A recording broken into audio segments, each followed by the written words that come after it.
Hello and welcome everybody to the launch of the Nordic Business Ethics Survey, the fifth edition.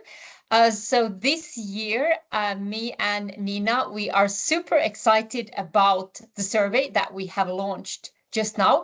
And we actually wanted to dive into the impact of our ethics and compliance work and provide, again, a basis for fact-based discussions within our organizations and to challenge ourselves. All the efforts that we do, all the trainings and risk assessments and implementation of due diligence processes and investigations, does it actually have an impact on the culture, on the perception of ethics within our organizations?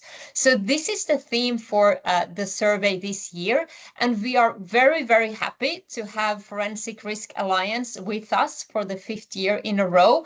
Without FRA, our surveys would not have been possible. And the insights and the deep dive that we have done this year would not have been possible without Fortify, who is what we call a data analytics powerhouse, a startup that has helped us really dive into the historical data that we have from our surveys.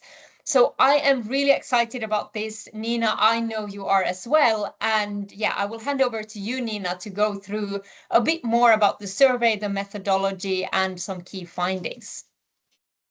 Thank you, Anna, and hello, everyone. I think Anna shared our excitement to once again share the results of the annual survey of the Nordic Business Ethics Network. And like Anna said, the very kind of a question that not only we have been thinking over this year, but I'm sure that many of us here online and on the people who are watching the video recording, so the ethics and compliance professionals, we all ask this question from ourselves and from our organization, that how can we actually measure that all this hard work that we do actually makes sense and is effective, and what does the success look like? And as Anna said, we've done already 5 surveys, and like those of you who have been with us over these years, you know that every second year we have the perspective from the employees and the wider perspective. So we collect information on how organizations actually perceive ethical culture and what kind of an ethical issues there is in the Nordic organizations. And then every second year, we do the survey for ethics and compliance professionals, where we ask specific questions on the Nordic ethics and compliance programs.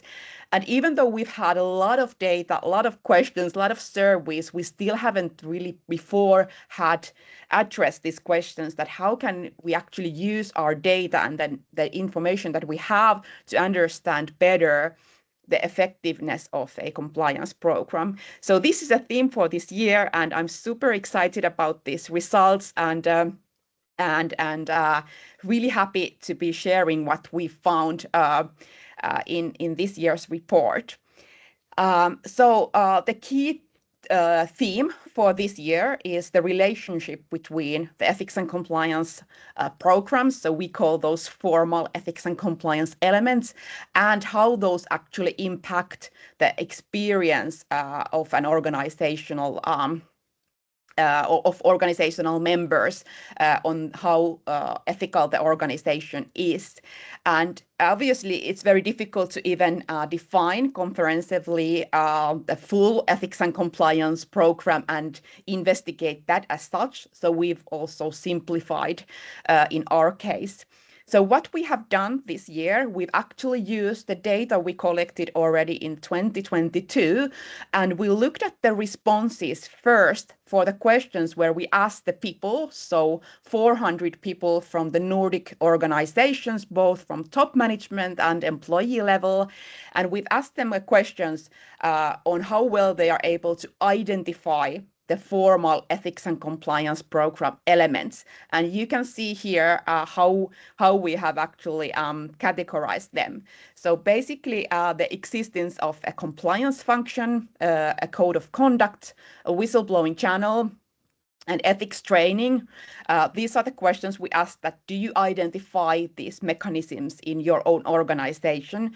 And the fifth element is the discipline. So the most difficult one also to maybe look at. But we asked the questions that do you believe that in your organization the unethical behavior is disciplined? And by asking this is like a one way to actually address that how well the ethics and compliance elements is working in the organization.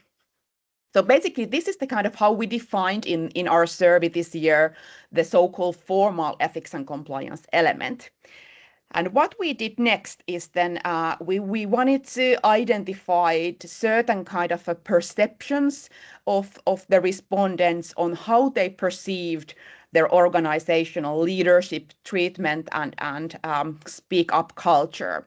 So we actually split the answers in different groups. One group was representing those respondents who had actually identified these five different elements that I just listed. And then we had people who had not identified these elements. And then we looked at how have the people actually responded to questions like, do you feel that people are treated with respect in your organization? Does leaders and employees have the same rules? Does the management demonstrate fairness and ethical behavior? Or how comfortable you feel raising concerns involving your line manager, mistakes, or ethical concerns? And do you have confidence to raise issues without fear of retaliation? So our key question this year was that is there a difference between the people who actually identify the elements of compliance program and those who did not identify? And this is now the most interesting part and very good news for everyone who is working with ethics and compliance programs, because no matter what we asked, we could see that there was really a difference between these different groups of people. This is a one-pager from the report. And by the way, the report will be sent to your mailbox by the end of this session, so you can actually take a look at the results yourself. So we have this similar kind of a page from all of these different elements of an ethical organization. This is just one example. So here we had a question that do you feel comfortable speaking about ethical concerns? And in the darker blue graphs, you can see that these were actually the responses from the people who recognized the ethics and compliance formal elements. And the lighter blue is then those ones who didn't recognize. And the answers are split between these different ethics and compliance program elements. So you can see that for those who actually identified that, yes, we have ethics and compliance function, they felt more comfortable speaking about ethical concerns. Those who identified the whistleblowing channel also were more comfortable. And then same goes with the training and code of conduct. And here, this is, I guess, our key finding that when we talk about the experiences of discipline, so those people who actually believe that the unethical behavior is disciplined in their organization, they are much more likely to actually perceive the organization as ethical. So here you can see that the amount actually almost doubled when we talk about the comfortability to speak up. So this is for us very interesting, and I think what's very important when reading this analysis is to understand that this is obviously not telling the reality of whether these organizations have actually had these ethics and compliance elements in place, but it tells whether the employees who responded to this survey were able to identify these elements. So to summarize what we found, so definitely this is a good news for the ethics and compliance community, because we can conclude that the ethics and compliance program positively, at least in this case, impact the employee experience regarding workplace ethics, and in those cases where actually people are able to recognize these elements. So basically, the respondents who recognized the program elements reported better treatment, higher ethical leadership standards, greater conform in speaking up about managerial misconduct, mistakes, and ethical concerns. And the most significant finding of this study pertains to this discipline. So people who believe that unethical behavior is addressed, they are much significantly more likely to view their organization as ethical. So to take something for the future, so we want to encourage organizations to really ensure that the misconduct is appropriately addressed and this commitment is clearly communicated throughout the organization. So this is our survey findings, and as said, you will get the report in your email box just in a while. And also, we want to encourage everyone to continue next to the discussion, which Anna will be facilitating. So please use the Q&A mode to ask anything you want regarding the survey or to participate in the discussions. Thank you very much. Thank you, Nina. So that's really, a sneak peek into the results. But I think, as we say in the report, this is confirming, I guess, what we already know. You know, we do hope that our programs make a difference. But of course, as Nina, what you were saying, it's all about also the employees recognizing these elements. So making our programs visible in the organization. And now we have actually selected one theme that we want to discuss with the two experts that I'm going to introduce to you in just a few seconds. We want to dive into this topic of discipline because, as you saw from some of the results Nina was showing, and this goes across all categories, is that when our colleagues actually recognize that and perceive that there is discipline, that's sort of the greatest impact our programs have. And I would argue that's also the most difficult one. You know, it's fairly easy to do a risk assessment, even if it's complex and a lot of work needs to be done, or trainings, or implementing a whistleblowing hotline. But to really work with employee discipline, that is tricky. And that's what we want to discuss and dive into, like how should we transparently communicate about misconduct? How do we balance this with data privacy, employment law perspectives, and also ensuring that there is respectful treatment of any employee? We don't want to hang out employees either. And I also think there is an additional element where whatever we say internally, we should perceive that as externally available data as well. So if we talk very transparently about misconduct internally, what if that is leaking out to the press? I think this is what we're all concerned about. So we have invited two experts to this discussion. So with me here, I have Yusur, who is a partner at Forensic Risk Alliance. She's a forensic accountant, really specializing in these topics of anti-fraud and corruption. She's worked with regulatory investigations and really complex matters for the last 20 years, helping clients such as Airbus and Telia, where actually our paths crossed over 10 years ago. She's helped counsel navigate complex matters all around the world. She's based in France, and she's heading up the FRA Paris office and leading cross-border teams to really support companies with forensic and data in terms of their compliance matters. So, Yusur, thank you for being part of this. Thank you very much for having me, Anna. It's so great to be able to have this discussion with you. We talk a lot about these things behind the scenes, right? So now we can do it in front of an audience. Thank you very much for having me, Anna. And then also we have Abby with us from Fortify.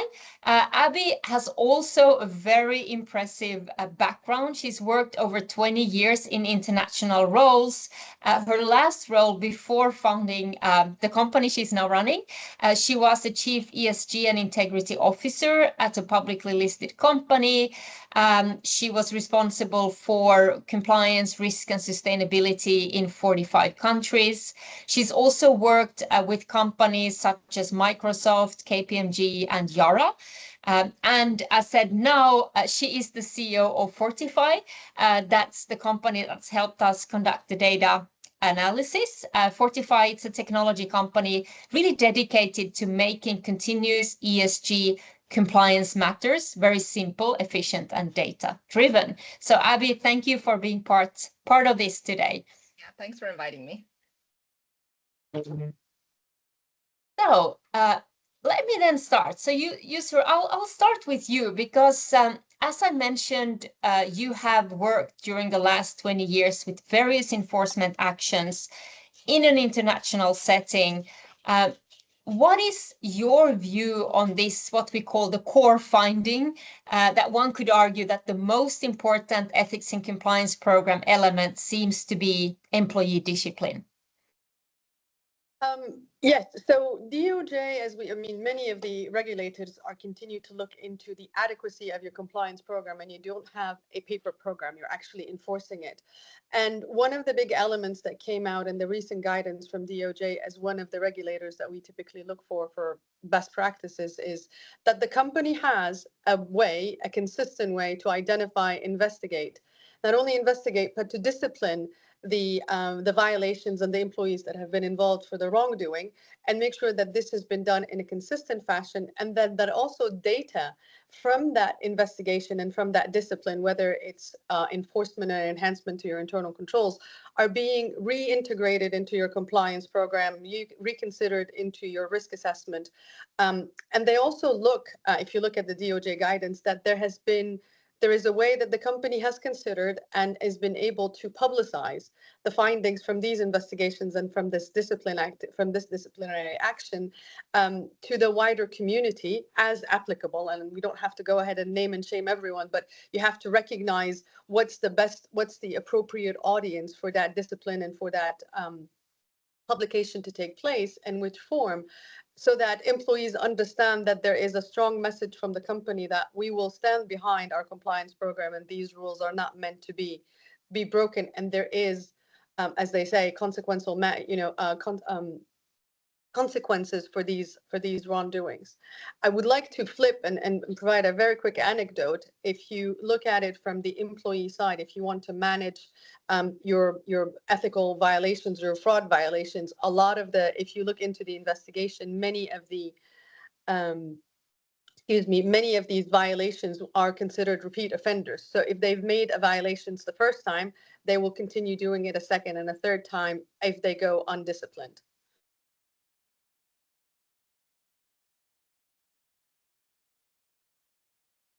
Yeah, so I think that's super important then to make sure we don't have the repeat offenders either. So then if I go over to you, Abby, I mean, based from your experience and especially your in-house experience working with very different companies, like what is your perspective on then communicating and making sure that this discipline and the issues are...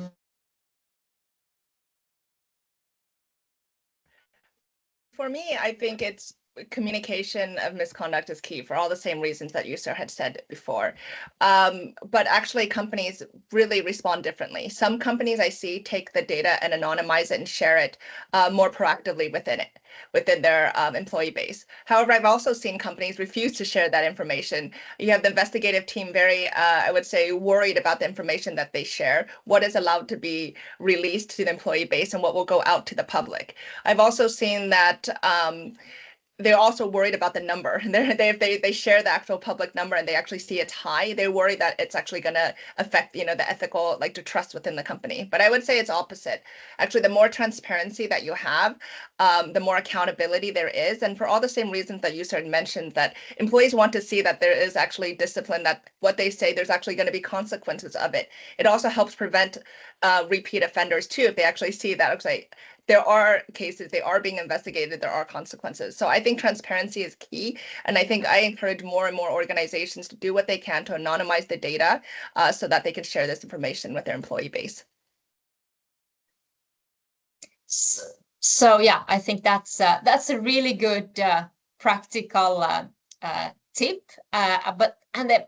But then still, even if we anonymize the data, I mean, I have experienced myself from the organizations I work with, we are still a bit hesitant, because what if this then leaks? What if this goes outside? What if the media gets hold of this? Like, how would that look like? So, User, if I turn over to you, what would you say to companies that are afraid to take up internal issues and communicate around these, because we think that then the regulator may be interested and starting to look at, oh, this company actually has an issue?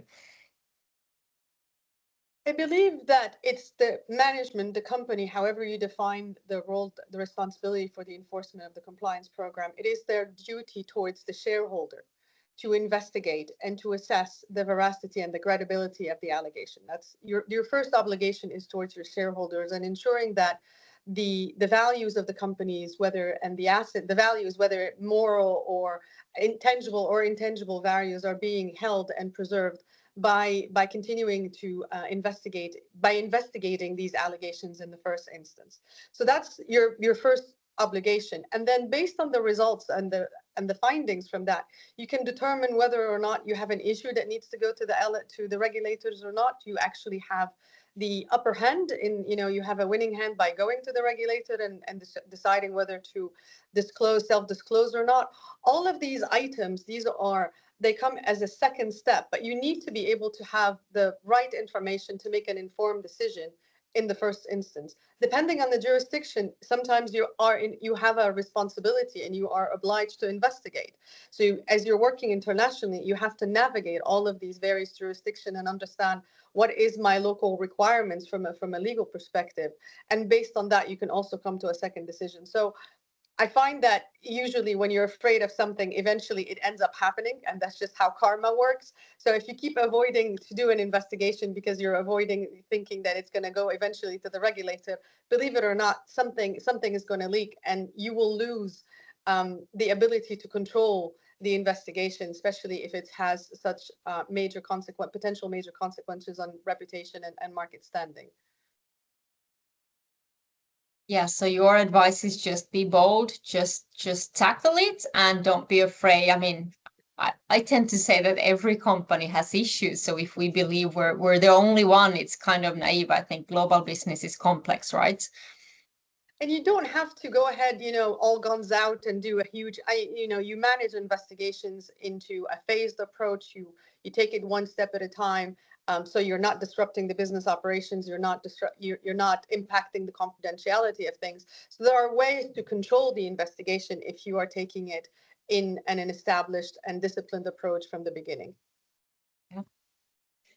So it's all about being systematic, right? But to be systematic, we need facts and we need data. And Abby, this is something you and me have been discussing a lot. And I love data. Nina loves data. That's what actually was sort of the ignition for the whole Nordic Business Initiative, where we wanted to have fact-based discussions. Ethics tend to be a bit fluffy, and we said, no, but let's have facts. How is the state of ethics in our Nordic organization? So I think that's a passion you and me share, really, facts and data. And I was curious, like in your current role, when you work with companies on really leveraging the information and data they already have. I think you tend to say, like, there is a lot of things already there. How do you see companies leveraging data and information about investigations and discipline and so on to really have a cultural impact? And any sort of best metrics that you can share with the crowd here today? Yeah, happy to talk about that. And first off, I want to give a shout out to my colleague Ed. He's a data scientist who did a lot of the analysis here, and he loves data. I'll talk about, and why we created Fortify is that we felt that there was not enough compliance data that compliance officers were using to be able to share the state of their compliance program. And what I see data key for maturing, I would say, compliance programs. You've already done the policies, you've already done the training, you have the 100% completion of training, but you actually need to go from reactive to proactive. And you're actually using that data to be able to share with the management or the board what you're actually doing and how the impact that you're having. So I think that, some of the data that I love is around control based. It's not about, completion of training. It's like how quickly did companies complete the training actually. If a 20-minute training was completed in 5 minutes, then that's a sign that the person maybe didn't actually read the policy or read the training and knows what they're doing. So I think there's also other trainings around conflict of interest, around gifts and hospitality, about working with government officials. So there's a lot of actually data sitting within companies, especially mature, larger companies. They just need to learn how to harness it. And I think that you need to have more data scientists like N. They're helping you find the data. And I think that that's a maturing aspect. And I think a lot of compliance programs should think about that next step in their journey about being more data centric. What is kind of your favorite data point then? Do you have one? I don't have one, because I think it really depends on the risk of the company and the type of the company it is and the size of the company. So it's not one point that fixes everything for everybody. Sometimes I actually think it's the absence of data that's really interesting. You're looking at a lot of information data points, and then you suddenly realize one country, there's no data coming out of that. Why is that? So it's the comparison of data, not just one data point. It's the trend between the times that you check, and then also between the different locations that you have.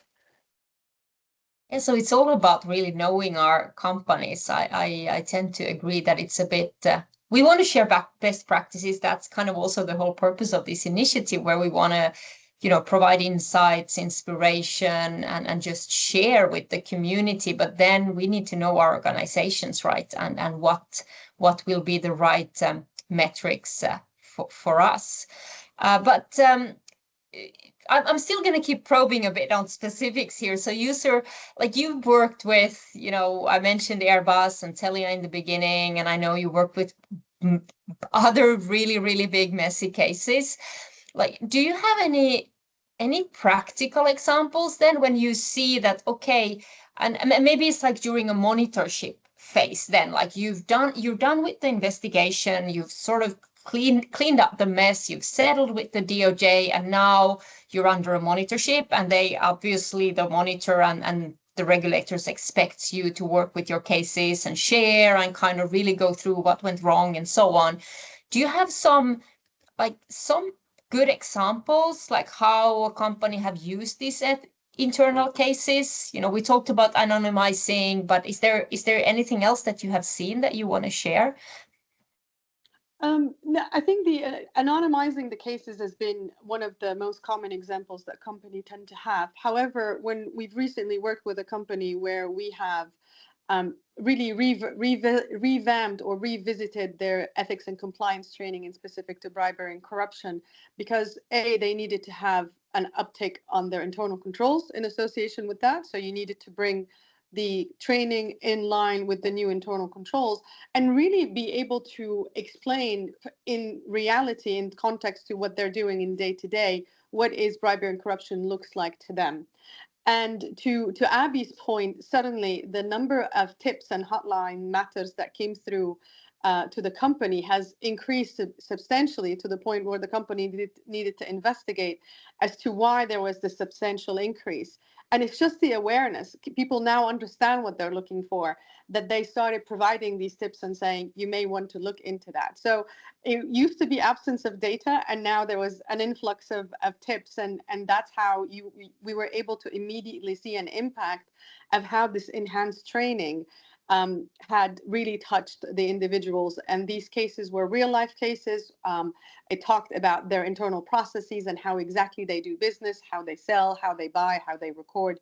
So it was not the hypothetical matters that sometimes, the theoretical matters that sometimes are shared in standard bribery and ethic and compliance training.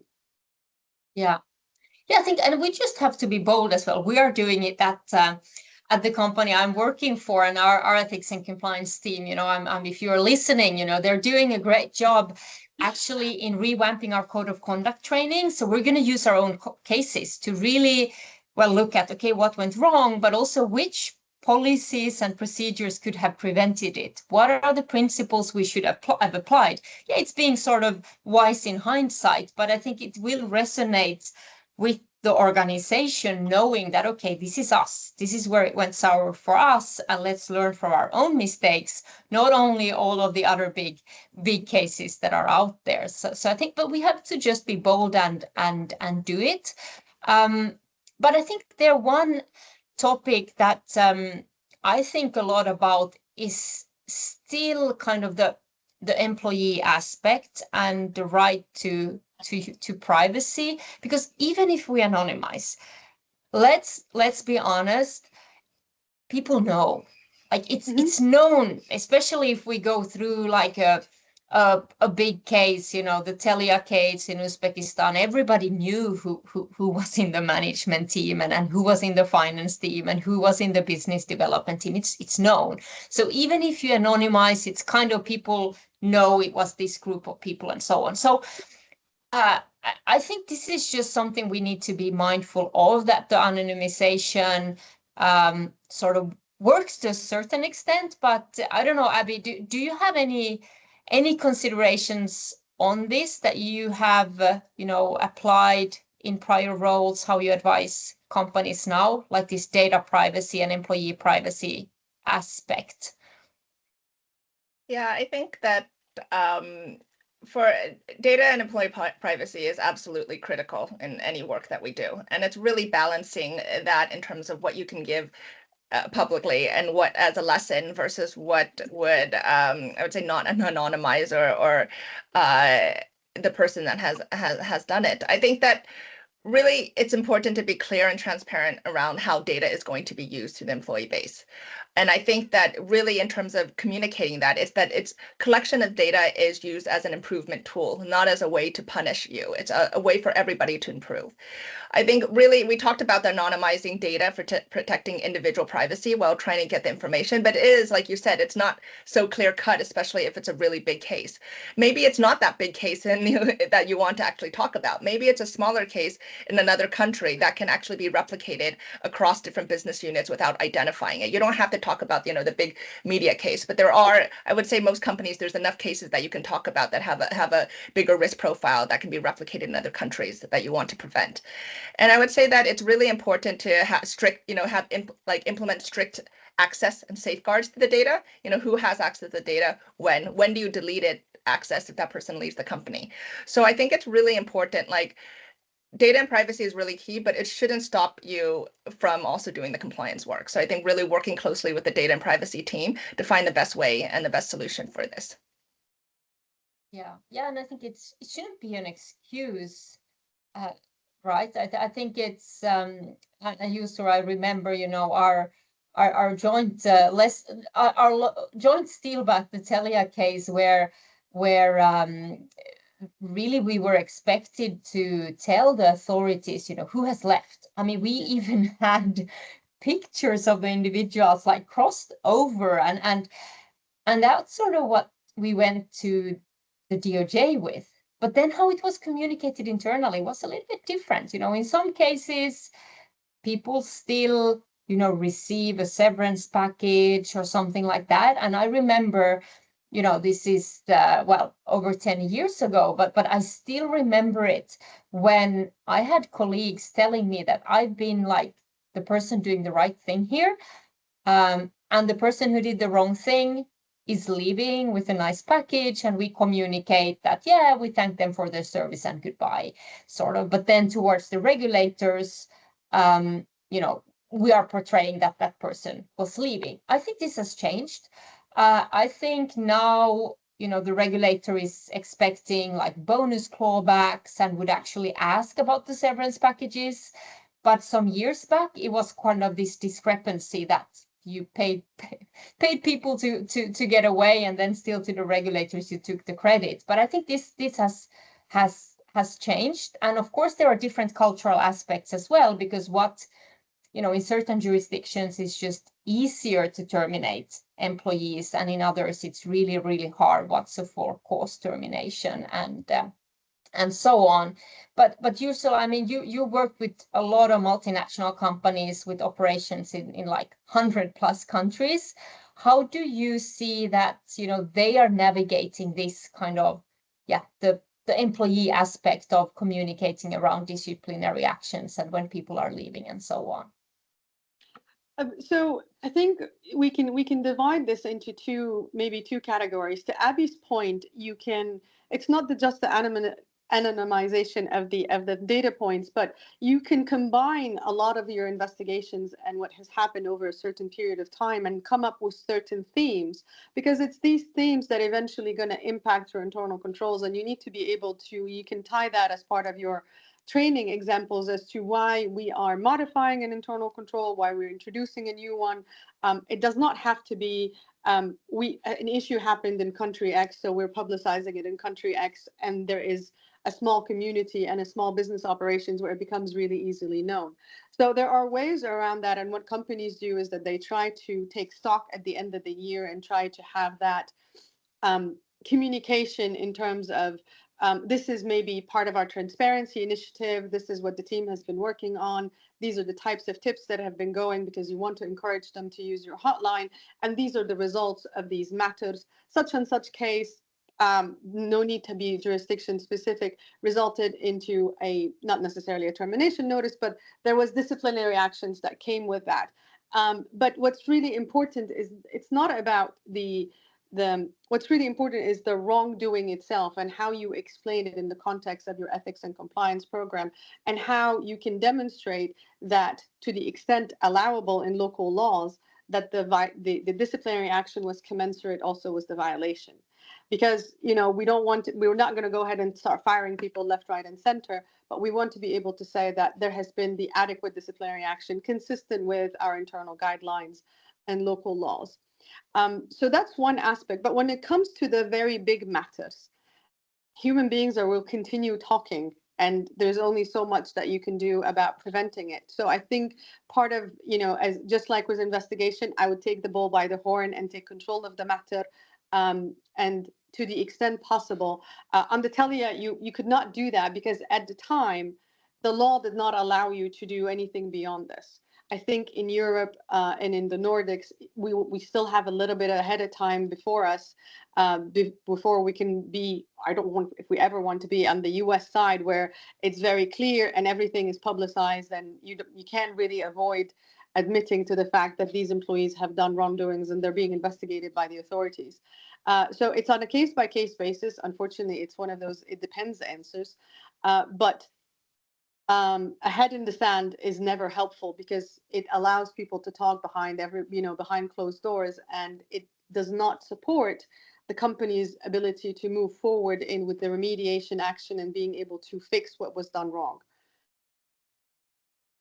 And actually, there was one thing that you said, that I sort of want to repeat, because I think that's a practical tip for the audience here. You said like that the disciplinary action should be commensurate with the internal guidelines. Yes. If you don't have disciplinary, I call it the disciplinary matrix, but you can call it whatever you want. But you need to have some kind of criteria for how do you deal with it, and what I have worked with is that you look at the seniority of the employee, like were they really in a decision-making position or just the bystander? Were they the person that actually were instigating it or maybe just approving it? How serious was the conduct?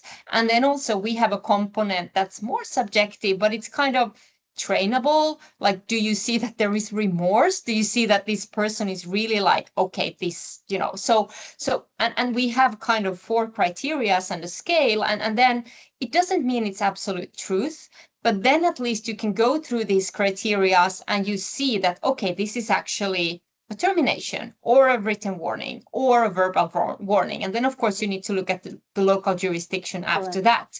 But I think it's really, really important that you have those. And especially in the context of our survey, where we see that this is the most important element, and that our colleagues, they know that there are objective criteria so that you don't get penalized in country X more for doing the same thing that in country Y, you would just get a warning for. So I think this is, just wanted to take that, user, because you said it, and I think that's something we all should have if we don't have it.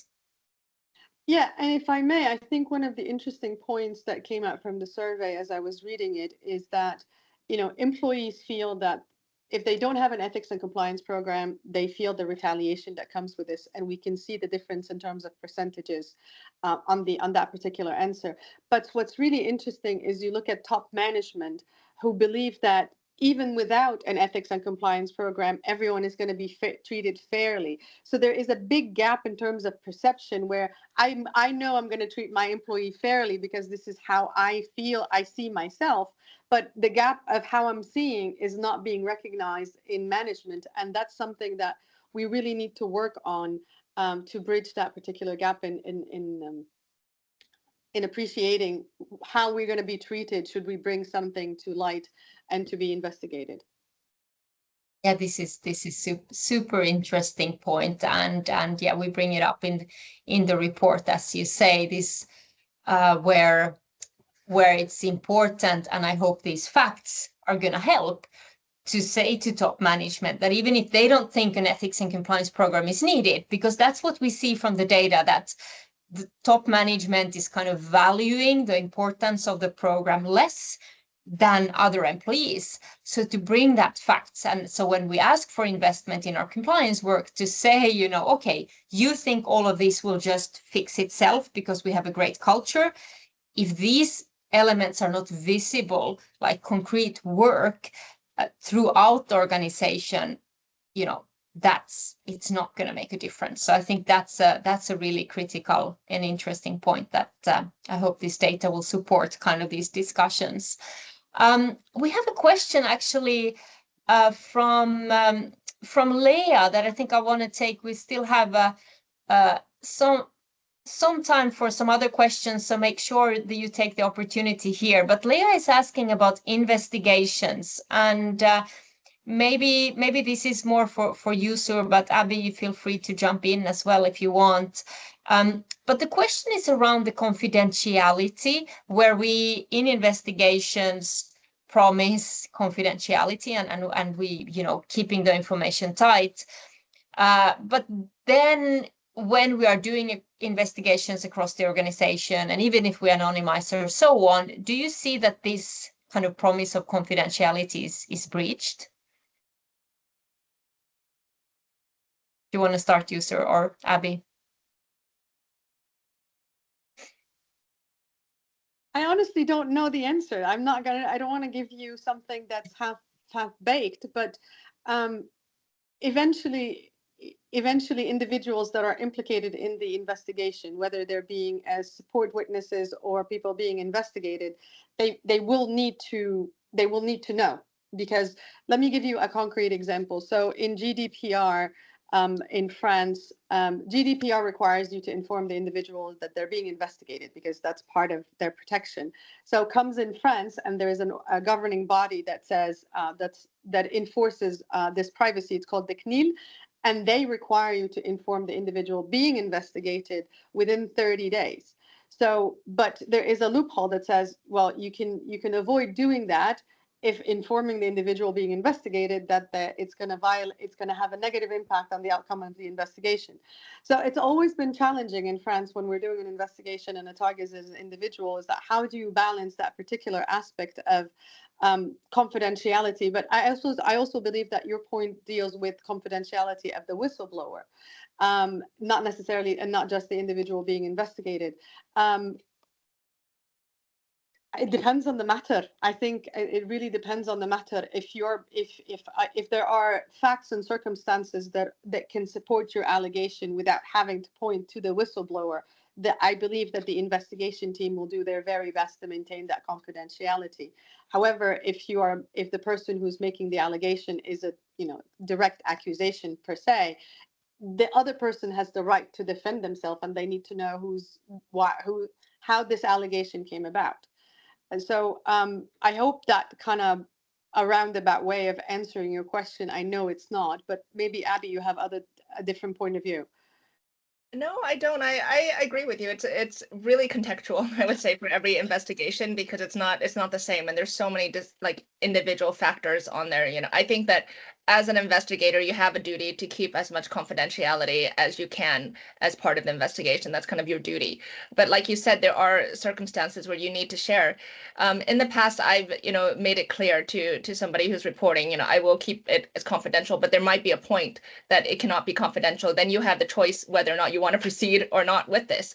But at one point, sometimes you cannot keep it confidential all the way. But it's also to allow the person who's reporting to make that choice on whether or not they want to move forward or not. But it's really difficult to answer this one specifically, just because it really depends on the context of that. But it is a challenge, I understand.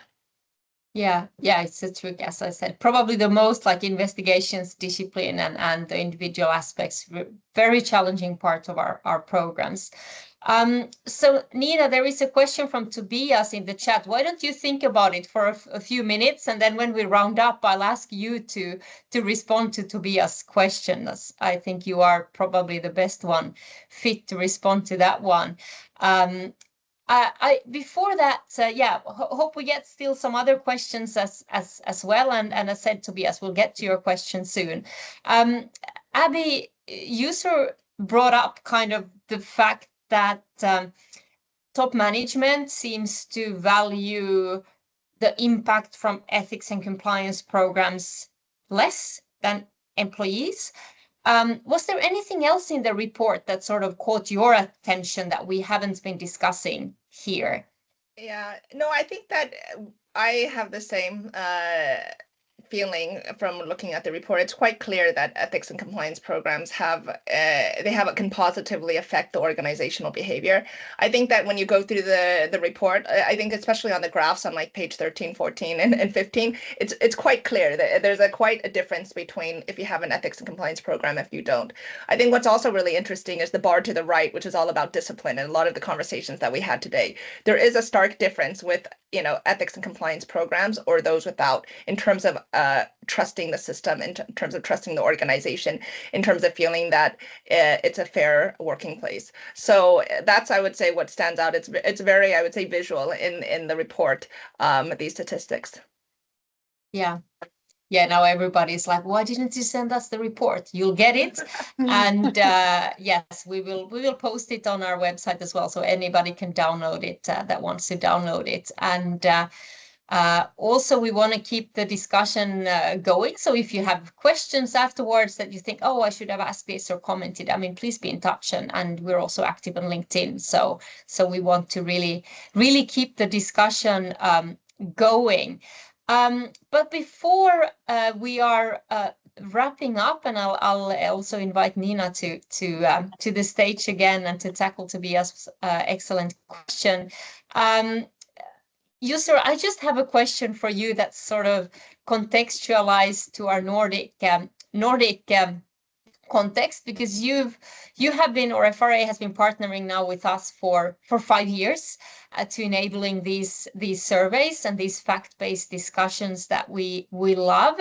And we have, over the years, we've explored first, I think the first kind of finding we had in our first survey was that, whoa, there is a lot of misconduct in organizations and employees are not comfortable speaking up. So I think that was kind of one of the themes in the beginning, where we saw a lot of identified ethical breaches, but really a culture of silence and employees saying it's none of my business, I don't think it will make a difference, kind of the rationalization for why not intervening.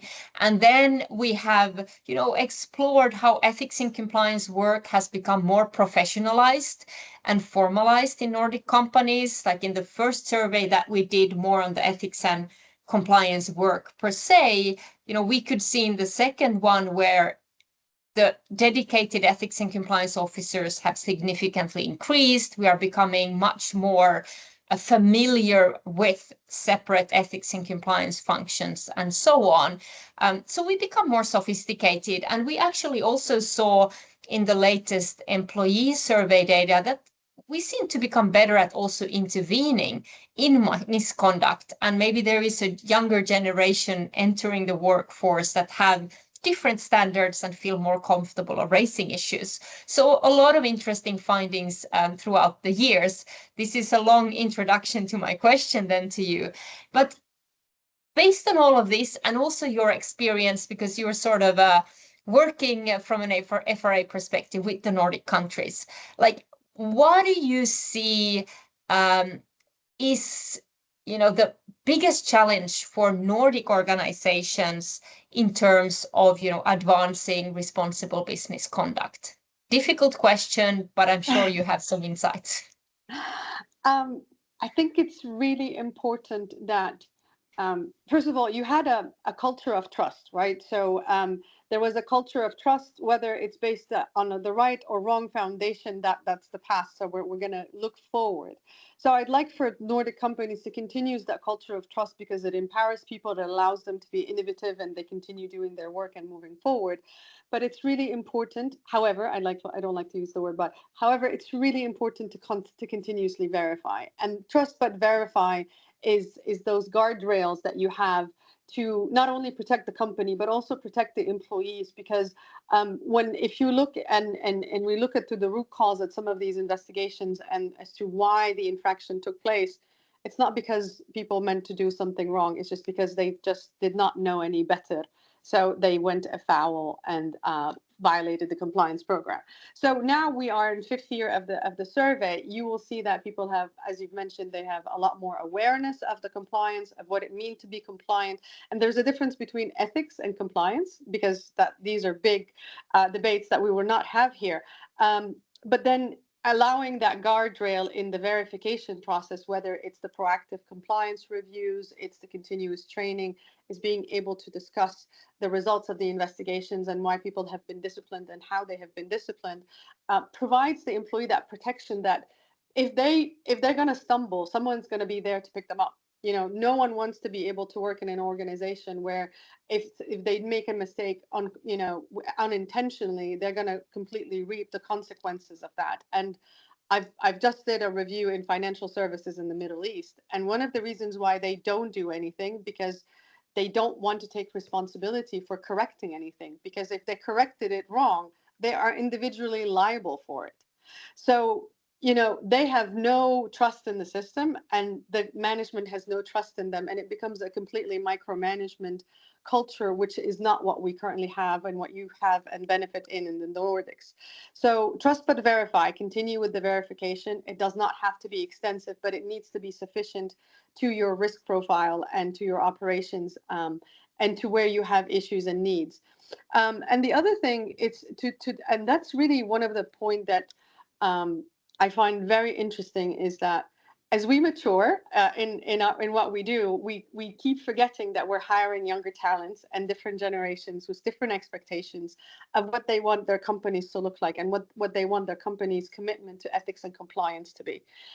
So whether we like it or not, we need to be catering to this new workforce that expects us to invest in ethics and compliance, that expects us to be very clear and transparent about where we stand with a number of issues. It's not just about bribery and corruption, but your ESG, how you're handling your commitment to the environment, your commitment to the society around you. All of these things are part of your ability, your profile, and the ability to attract talent and retain them. So that's going to be really important. And you have to also, it's going to be someone else's challenges maybe in a couple of years' time, in 10 years' time, is you have to adapt your compliance program to this new organization that views whistleblowing differently. They may have different views on how they do whistleblowing and how they want to communicate and raise their voices. So you have to consider those avenues and channels for that as well. Yeah. No, we didn't analyze the data from kind of an age perspective, but that's also could provide us some really interesting insights. No, but thank you, thank you for that. Abby, I'm going to give this question to you then, that we have in the chat from Anna, who is asking around, how do we ensure that disciplinary actions are not perceived as excuses for layoffs, and preventing any potential damage to the compliance program? Because sometimes I guess there can be a very low threshold for, it's easy to let somebody go because we would have let them go anyhow. I don't know, what's your take on this question? Yeah, it's not an easy question, I would say. And oftentimes when you think about investigations, a lot of HR related cases, go within the HR department and then compliance cases stay with the compliance department.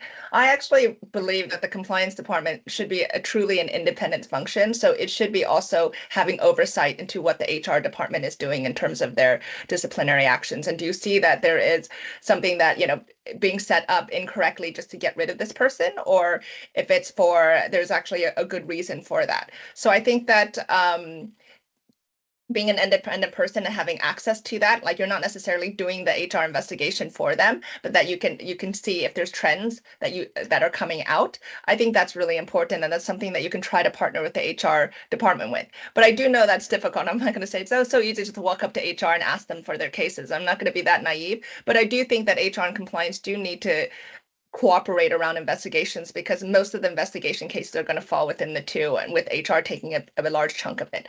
So I would say to try to make friends with them and try to understand what they're doing, but really understand the independence of the compliance function. Yeah.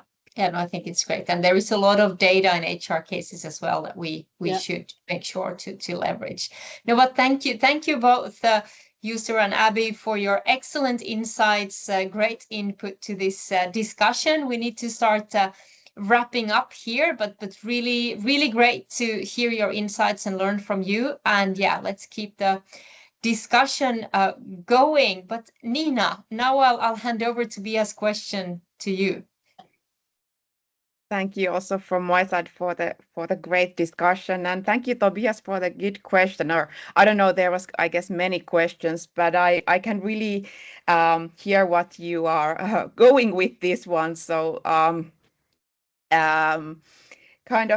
think here, when you ask if there's a connection between leaders effectively handling lower level issues like disrespectful or even toxic conduct and the ability to address higher level misconduct, I certainly believe that there is a connection, because I think, like Mary J. Gentle says, that we need to give our voice to the values, meaning that we need to make those ethical dilemmas and uncomfortable questions discussable. So as soon as we make it more normal to discuss even the smaller items, it becomes more easier. But I have a but here, because I've noticed when working with Nordic organizations for so long that I think, and this is my personal opinion, I'm happy to hear your thoughts as well, but I believe that let's take like a Finnish company. So if there is a bad conduct, if we are talking about criminal activity, for a Finnish director or leader, it's a very clear cut there. It's easy for us to actually take action when we see that something is really illegal, something bad is happening, but it's much more difficult to actually do something for this gray area where you're not maybe breaking the law, but there is this toxic culture, leadership issues, and smaller unethical behaviors. So it's difficult, and I think we need to understand this human side, that it's more difficult to talk about these gray areas than the kind of clear cuts. But that's my key takeaways, and I also want to take the opportunity to thank everyone. A special thanks to N. So I fully echo here what Abby is saying, that every company needs a scientist. It's been great to work with N and the Fortified team to really dig into the data here. So big thanks and greetings to N. I know you're on the line, and also big thanks to all our community members. Some of you answered to the survey we had open and shared also your insights. And now the good news is that the report is in your mailbox. Maybe some of you already opened it even, and you can find some of the codes we have in the report that came through the survey. So thank you for being part of this community. Yes, and thank you also from my side. We should also mention Sanna, Kira, and Päivi, who has helped behind the scenes. So without you, the report wouldn't have been a reality. So really thankful for so many being with us on this mission. And yeah, so let's keep the discussion going. We hope you will use this report, and more importantly, we hope you will share with us when you have used this report and the data and the impact it's having for your work in your organization. So with that, we conclude here. Thank you all for joining, and yes, let's connect soon again. Thank you.